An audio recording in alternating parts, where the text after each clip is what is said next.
Hey, welcome back to Reliable Sources. Former White House Press Secretary Sean Spicer had a fun start to his week. He had a cameo at the Emmy Awards on Sunday night, but there was a whole lot of criticism of him and of the Emmys for having him there.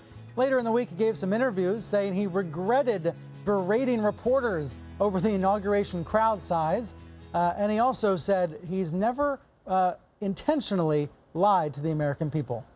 Back with me here at the desk is CNN media analyst Bill Carter. Talking through some of these week's stories. First, the Spicer story. Yeah. There was reporting that none of the big television networks, CNN, Fox, ABC, CBS, NBC, are willing to hire Spicer as a talking head. Yeah, well, why is that, you think? He has no credibility. Frankly, what you really have to have, at least, is credibility. And for him to say he never intentionally lied flies in the face of so many things that he said. I get the impression that Sean is a guy who wanders. He doesn't know how to swim, but every pond he wanders by, he wanders into, and then he gets over his head, and he can't handle it. It's kind of harsh, Bill. But I mean, it's true. He goes on TV and he tries to rehabilitate his image. Then a few days later, he tells a reporter friend of his, you know, you better not contact me, or I'll stick a lawyer on you. I mean, and then he regretted that. And then he regrets that incident. Right. I just don't think he has the kind of appeal that even conservatives want to hear on Fox. Two stories in our minute left. First, Oprah tonight. She debuts on 60 Minutes. She's trying to unite the country with her segments. Yeah. What's that about?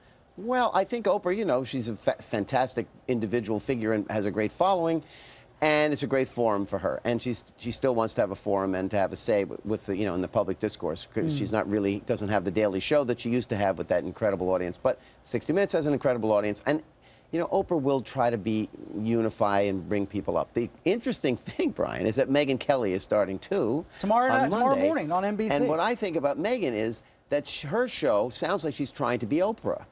And because it's with an audience and an individual, the format's like a throwback instead of doing something more contemporary. It sounds like a throwback, live audience, solo host.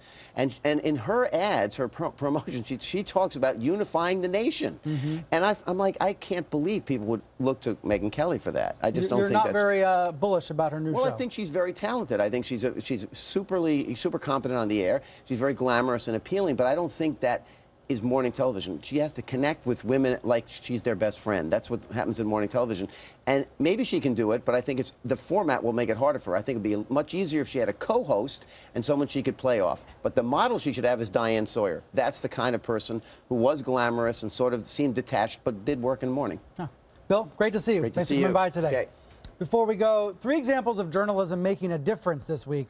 Arguably the biggest story of the whole week was President Trump's UN General Assembly speech, where he called Kim Jong-un Rocket Man and said the U.S. would totally destroy North Korea if provoked. Now, the LA Times revealed the backstory. This is really important.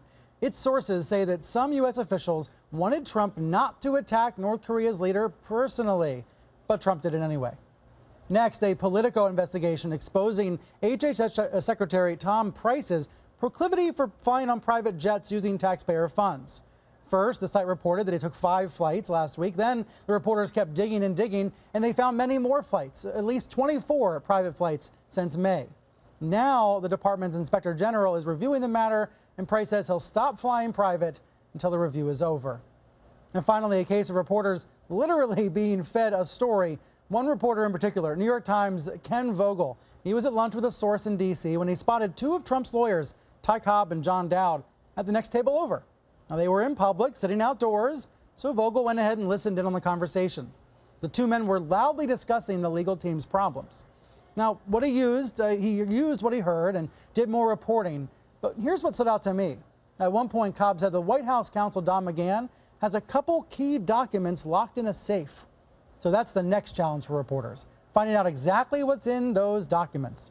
I suppose the work never ends.